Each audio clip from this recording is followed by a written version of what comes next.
What is up everybody? Welcome again to another episode of Ronjen Vlogs. And for today's video, hindi mo muna tayo mag-gadget vlog. Instead, tatalakayin lang po natin ang isang issue na kinakaharap ngayon ng mga kilalang social media influencers na sina Mr. Rendon Labrador, Miss Rosmar Pamulaklakin, ang kanilang mga kasamahan sa Team Malakas at ang government employee o kapwa kong likod bayan na si Miss Jo Cayabyab Trinidad. Ito yung declaration of persona non grata sa Coron, Palawan at sa buong lalawigan ng Palawan dito sa mga naunang tatlong binanggit ko.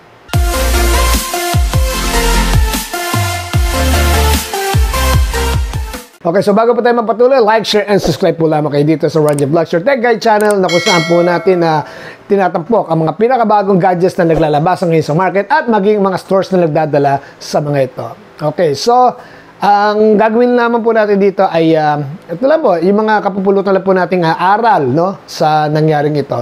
Dito nga po sa tropa ni na Rendon at Rosmar. So unang-una po ay kung ito lang po sana ang ginawa ho nila, sa aking personal na opinion lamang po, ano?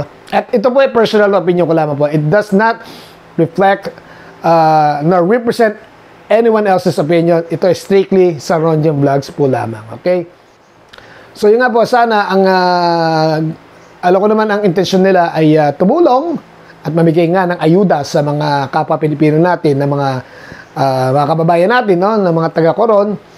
At i-promote nga naman yung lugar. I know their intentions are, well, kung yung nga sinasabi nila, their intentions are good, but sana kung sila man ay magsasagawa ng event of that magnitude na mamimigay sila ng mga get ganoon, ng mga ayuda, mga gift packs, mga grocery packs sa mga kababayan natin, ay sana naman po ay nako-coordinate muna nila sa munisipyo ahead of time. Okay? Mahalaga po iyon. Kasi nga po, ang nangyari kasi, dinagsaho sila. Ang sabi raw po ay kinausap nila yung bantay ho doon. So, yung nga po, yung bantay, o yung sino man ho ang in charge, ang caretaker ng Coliseum doon sa Coron, at hindi raw po nasabihan kaagad itong lokal na pamahalaan, di sana ay napagandaan po ito, ano? Yung hindi po yung nangyari raw kasi, syempre, yun, nagdagsaan. People from all walks of life dumating at medyo kinulang nga raw itong ipamimigay sana. Pero kung ito po yung nasabi siguro sa ating lokal na pamahalaan, ay baka nasabihan sila na, o sige po, ano ba bibigyan natin? PWD ba? Mga PWD? Mga senior citizens ba? Mga 4-piece ba? O mga solo parent? Mga ganon. Maaari po sana nalimita sa isang particular sector. O sino mga beneficiaryo, itong pamimigay ng kanilang, itong mga ayuda nga ito, no? Eh, nangyari nga kasi people from all walks of life dumating. At yung nga po kung nasabihin di sana munisipyo, di sana nakapapadala rin sana sila ng kaukulang medical personnel at mga police para makontain nga naman ng security doon. Pero as it is, ang lumalabas nga po rito ay hindi nga raw na sabihan kagad itong City Hall, at nung dumarami na ng tao, saka lamang daw dumating ang mga taga City Hall para mag-assist. So sana po, kung tayo po ay magsasagawa ng event of this magnitude, ay ipagbigay mo, alam po muna natin sa LGU. Na sa ganon ay nagkaroon po tayo ng proper crowd control at well, everybody will not go home empty-handed, ika nga. Okay. So yun nga po, maya-maya lamang, dumating na nga po yung mga taga-munisipyo upang mag-assist. Kabilang na nga po doon si Ma'am Jo Cayabyab Trinidad na naglabas ng kanyang saloobin sa kanyang social media account, sa kanyang Facebook account. At yun nga po ay medyo hindi ho naging maganda ang kanyang reaksyon, no? Ang kanyang saloobin nga nung sa nangyari nga pag-assist nga nila. Sinabi nga, kiss na nga rin si Narendo, hinamon niya ba nga nasuntukan? Oh well, ayun na nga ho.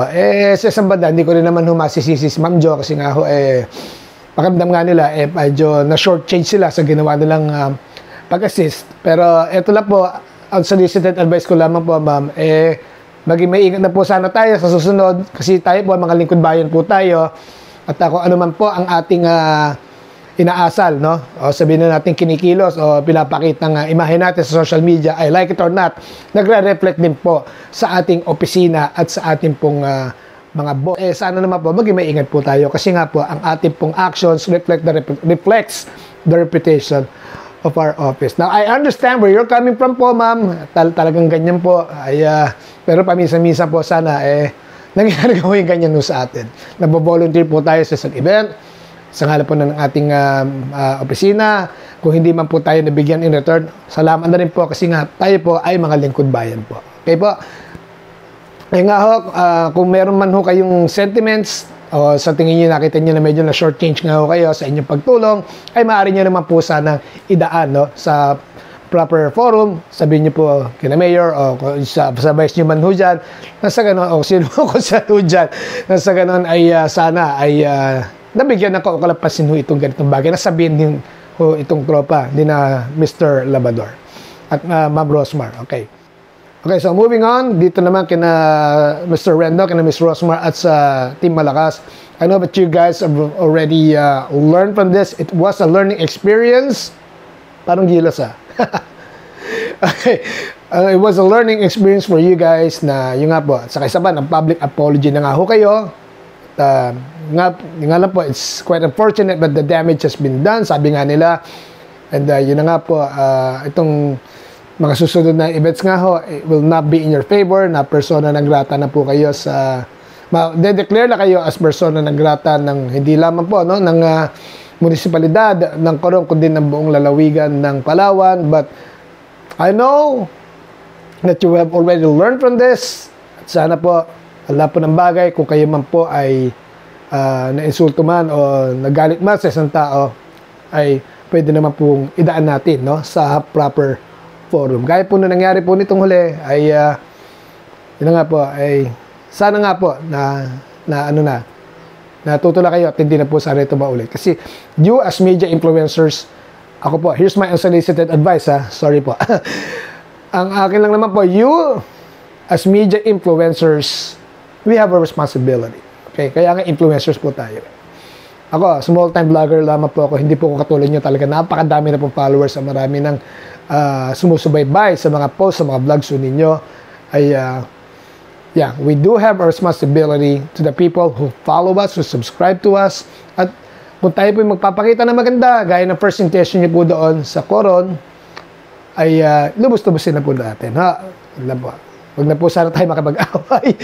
At idaan na lamang po natin sa tamang paraan kung gusto man po natin na sabihin natin, tama ang sa tingin natin ay mali. Gaya nung yung sa pakiramdam ninyo, nangyari nga ho sa inyo. Doon nga po sa naging post ni Miss Trinidad. Okay po? So, small time vlogger lamang po. Pagpaumanin nyo na po, ako po ay nabibigay lamang po ng aking opinion at sa tingin ko yung mga kapupulutang aral no, sa nangyari po ito na sa ganon, ay matuto rin po ako dito at matuto rin po ang iba mga nagbablog na kagaya ko. Okay po? Okay, so that's my take on this issue. I want to thank all of you for joining me again. And hopefully we are going to be back on our regular programming in the next or in our next vlogs. So actually, nagbabalak po tayong mag-feature no ng ibang mga shops o mga gadgets o mga ibang lugar man no na mapupuntahan natin sa mga susunod na araw na labas dito sa ating mahal na lalawigan ng Cavite. So do stay tuned. Basta subscribe po lamang kayo rito and hit on the notification button para you won't miss out on the latest uploads of our YouTube channel. Okay? So, maraming salamat po uli. And I will see you in our next vlog and in my next video. Y'all take care now and God bless. Bye.